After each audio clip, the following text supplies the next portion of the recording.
Now, there's lots happening in Ireland, and I get an awful lot of tweets from people in Ireland saying, Bunce, give us a bit of a G, give us a bit of a plug, talk about this, talk about that. Well, I can talk about it, but there's one man I know, and I've used him before on here, I think, but certainly on my other show, who can. It's the boss man. There's a picture of him. What about Hallelujah? Why no Hallelujah for him? Give him something. Leonard, that's more like it. Boxing-Ireland.com. Leonard Gunning. Leonard, thank you. Welcome to the show. You've been some good people sitting in that chair. There's also been some bad people sitting in that chair. So I'm going to warn you now, no swearing. Because we've already had Rugged Man on earlier on. Swearing, unbelievable. Leonard, I'm not sure where to start. I'll tell you where we start. You must be looking forward to John Joe Nevin's pro debut. Well, I was looking forward to it. What do you mean you were? What's bad?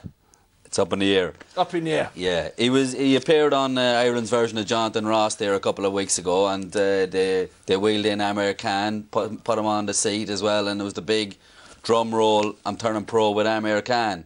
And all of a sudden, that truck's been put in reverse, and it's like, wait a minute, I haven't signed anything, and I might be staying amateur. So it's up in the air and we don't know what's happening. So if he stayed amateur, would he go back to the one of the World Series team? Well, he could be, but there was also an offer to put him in that the new APB as well. Yeah, the APB, which is, of course, the amateur pro thing, longer round. The amateur pro thing, yeah, exactly. So it's up.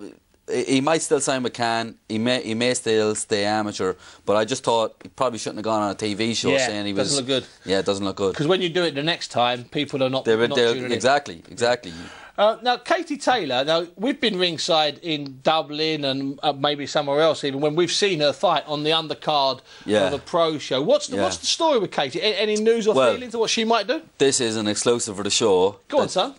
We're hearing that she might she might be on a show in the O2 in Dublin in December. Now, she was doing a bit of motivational speaking and she let that slip in a speech. Not in front of boxing people, but there was a person that I know who slipped it to you. Yeah, through a guy called Green Jab who slipped it to me. That they airwigged that, so she may be on a show, potentially a professional show. But she'd top the bill, wouldn't she, really? Well, she'd be the main draw, wouldn't she? Yeah, she would, really, She'd be the main draw. I mean, we saw Willie Casey Rigondeaux, and I know Willie Casey brought a lot of people up in that show on the outskirts of Dublin, but I mean, she was almost like the main draw there, wasn't she? She's the gold medals made her a legend now as well in Ireland. We didn't get the gold medal haul like we Team GB did. Yeah, no. Even so, we weren't expecting. No, you had a great time. We got it was the boxing swept the boards as usual. It was great for boxing Ireland as usual, but she was our only gold. So it was fantastic, and Nevin was the silver. So. Now, what about your man Reynolds? He's come back. He's 79 years of age. Yeah, What's going on? Talk to me, Leonard. He's turned 80 since we last spoke. There's the first show in Dublin for over a year. Yeah. There's been a Belfast booming. Fury's on in December up there again as well. Right. But the first show in Dublin is coming up 3rd of November at the National Basketball Arena out in Tala. Packed bill, Anthony Kakache topping the bill for Irish title fight, and there's 3 fights on the undercard for title fights as well.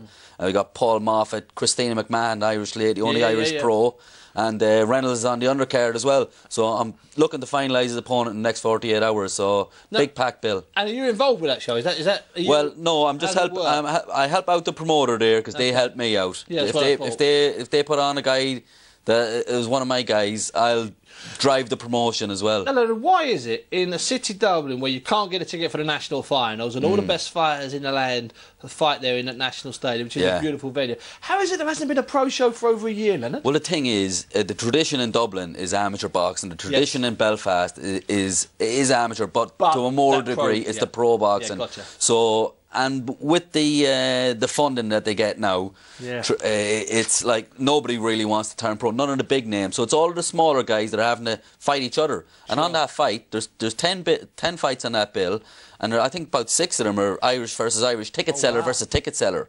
3-0 versus 4-0, 5-1 versus 7-2. You know, those kind of guys. There's no more Latvian lemmings being brought over. There's just not the money for it. Because if you can't sell your tickets, you ain't going on the bill. So basically, the other expression is you can't sell a ticket, you're not going on the bill. You can't fight, you're not going on the bill. Exactly. Yeah. Well, that will make good fighters, but it's a longer process. Well, exactly. but there isn't the money. There's no Sky over there. Yeah, of course. RTE have walked away from it. Didn't deliver like they talked about. Let's get it right. Yeah, and well, RTE have walked away since Bernard Dunn as well. And there isn't the sponsorship as well. Now, I was hoping Katie Taylor would turn pro, but... Yeah.